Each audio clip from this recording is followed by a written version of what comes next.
What's up, y'all? This is your boy, Coach Bernie, and this is another episode of Focus Up. Like I said to you last week, we're doing a series for Black History Month on Queens of the Court, women volleyball players that have had an impact, women of color who have had an impact in the sport of volleyball. And this week we have five-time Olympian Danielle Scott. Take a look at some of her highlights.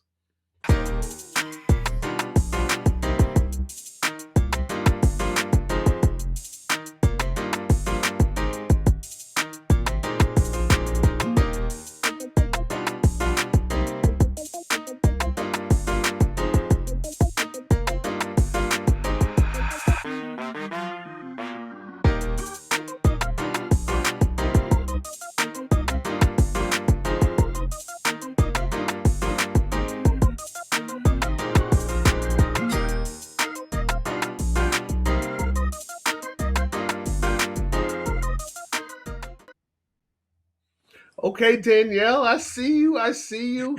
Welcome to Focus Up, Danielle. How are you? Wonderful. Thank you, Barney, for having me on today. It was really nice getting to know you last year with our girl Penny Lucas White, who's doing Yeah, her yeah. thing, and really learning and growing in the game together. Nah, it was a pleasure meeting you as well. So tell us a little bit. What have you been doing? Tell us a little bit about yourself and some of the things that you're doing out in Louisiana, Baton Rouge. Yes, I'm in Baton Rouge, Louisiana. I got quite a few things going on. So thanks for your patience in getting me on today. So I am a Yeah, mom of an 11-year-old, and so I'm yes, blessed to be able to coach her 12s team. I'm working with U High with their high school team, and I'll be coaching the middle school team.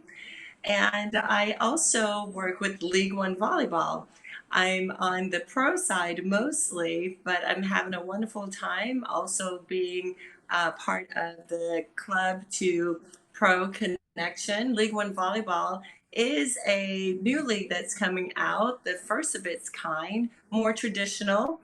We're set to launch in 2023-24 season. And so we're doing small events until that point, but really nice. enjoying working with that and building something great so that all of our kids who are desire rather to continue playing after college and stay here and play professionally, we will be that place to be. And then on Nice, top nice. of that, I'm working with some things. I'm developing my belief system to help youth and adults, those who have dreams to pursue. So that's what Now I'm up to. you're staying busy. I love it, and maybe we get that pro league here in Chicago one day. We'll talk about that at a different point in time. But I want to talk to you about your fabulous Olympic career. You hold the record for the only person to go to the Olympics as a volleyball player five times. And as you know, this is Black History Month. You, woman of color, Black woman, and tell us about that experience. What does it take to get to the Olympics five times? Wow. Well, I'll tell you a bit about like my journey in that. So my first Olympics was in 1996, and I had been named to Player of the Year, and our team won at Long Beach State the national championship. So I was invited out to join the team. There's a process to joining. Now there's a tryout that you have an opportunity to join the team, but as a Player of the Year, I was invited out. And so after 3 weeks, I was officially named to the team, and then kind of the rest is history. But the process in that is really rigorous because all the best players in the country are in the gym and you're working hard.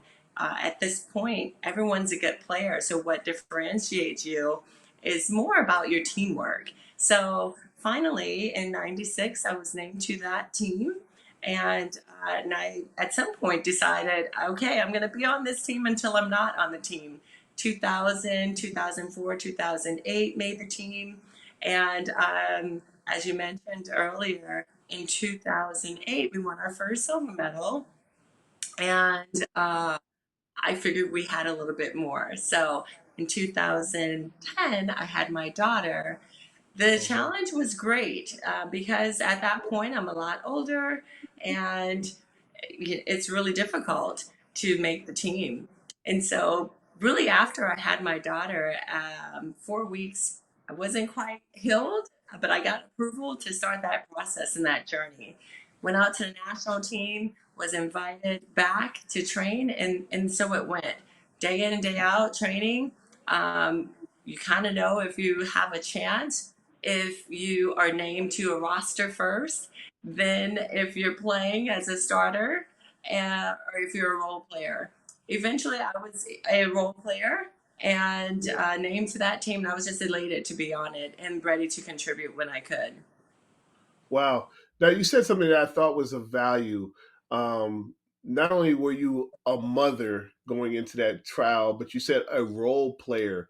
You know, a lot of people feel like if I'm on the bench or I have to be a role player, I have no value. Speak on that. How did you feel about being quote unquote a role player? Right. So I didn't train as if I were going to be a role player. I was training to be a part of the team, to eventually become a starter, and knowing that I could have a role position. So I think if you're training in a way that you're preparing to be a starter, you'll be ready for whatever role that you have.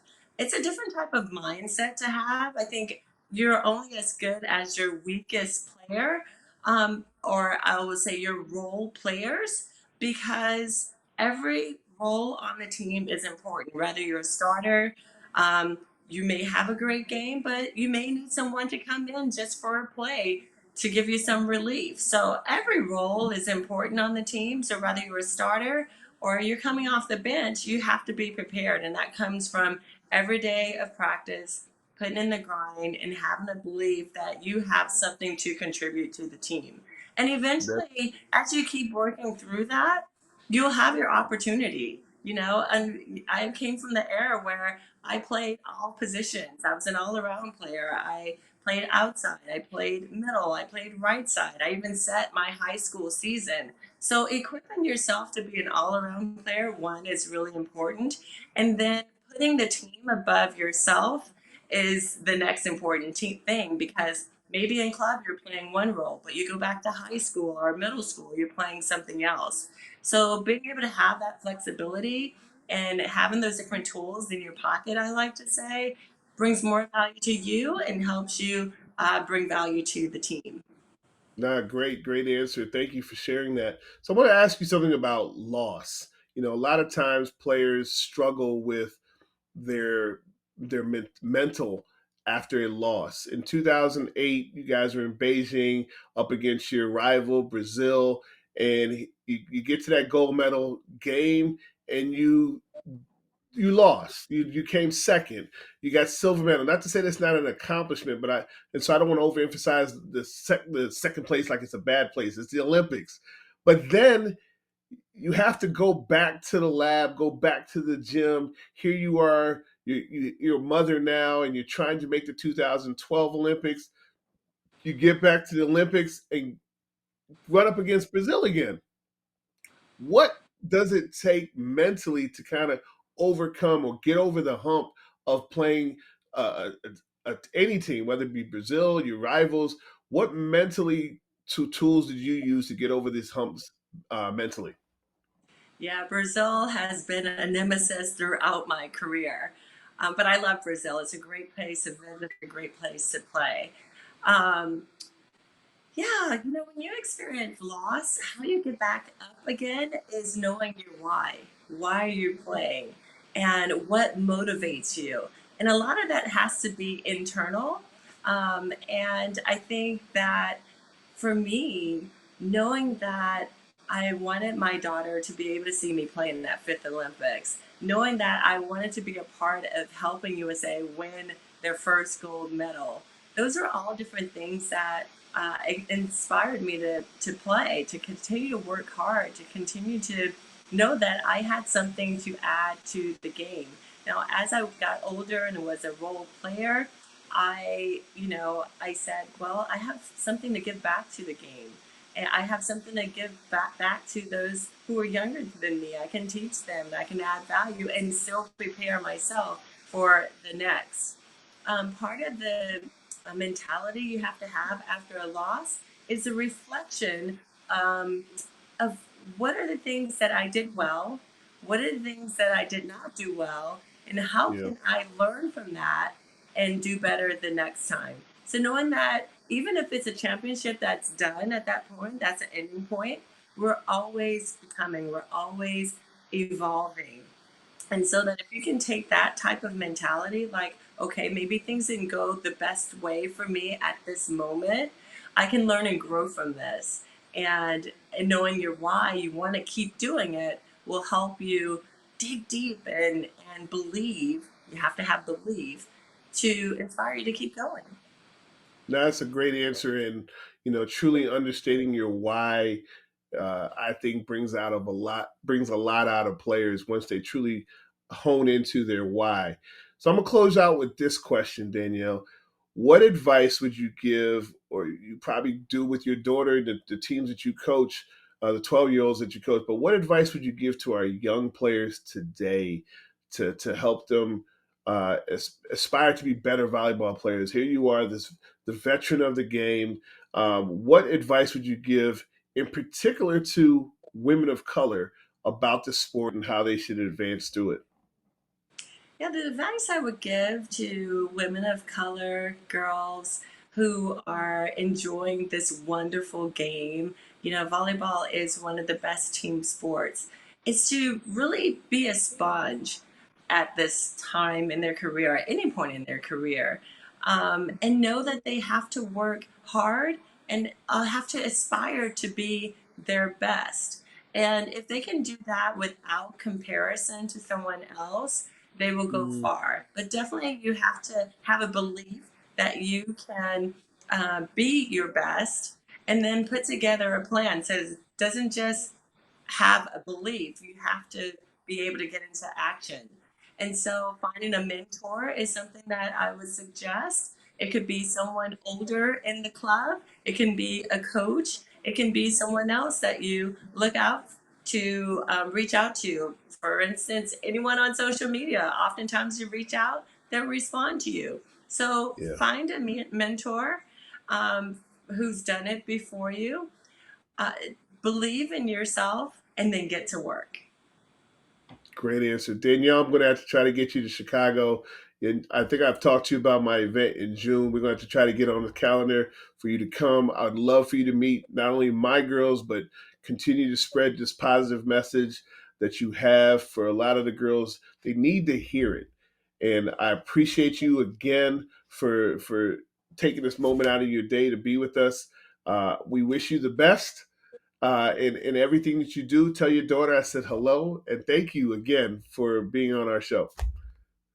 Thank you, Barney. It'd be my pleasure to come out to Chicago more in June than right now in the thick of the winter. Yeah, exactly. But thank you. I really appreciate it. I appreciate you. Thank you, thank you, thank you. Well, that's it, everybody. This is Coach Bernie with another episode of Focus Up. We'll see you soon. In fact, next week with we'll continue our series for Black History Month with women who have had an impact in volleyball with our Queens of the Court series. I'll talk to you soon, y'all. Peace.